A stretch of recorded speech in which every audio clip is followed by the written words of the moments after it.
মার্কিন হামলায় ইরানের পরমাণু স্থাপনা গুঁড়িয়ে দেওয়ার প্রতিবাদে সোমবার কাতার অবস্থিত আল উদাইদ মার্কিন ঘাঁটিতে ক্ষেপণাস্ত্র নিক্ষেপ করেছে ইরান।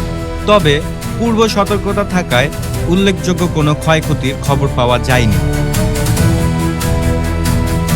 কিন্তু এই হামলার আঞ্চলিক প্রতিক্রিয়া ছিল অপ্রত্যাশিত।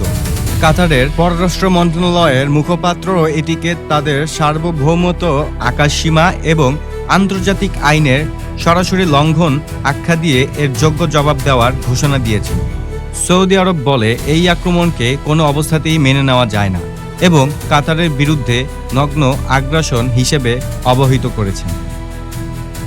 বাহরাইন এবং কুয়েত উভয়ই কাতারের প্রতি পূর্ণ সমর্থন ব্যক্ত করেছে, যা উপসাগরীয় সহযোগিতা পরিষদ জিসিসি এর ঐক্যের প্রমাণ হিসেবেই বিবেচিত হচ্ছে।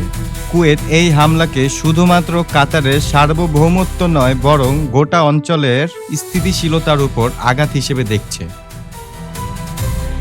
আন্তর্জাতিকভাবে ফ্রান্সের প্রেসিডেন্ট এমানুয়েল ম্যাক্রো কাতারের প্রতি সংহতি প্রকাশ করে এই অরাজকতা বন্ধ করার এবং সবাইকে সংযত থাকার আহ্বান জানিয়েছেন।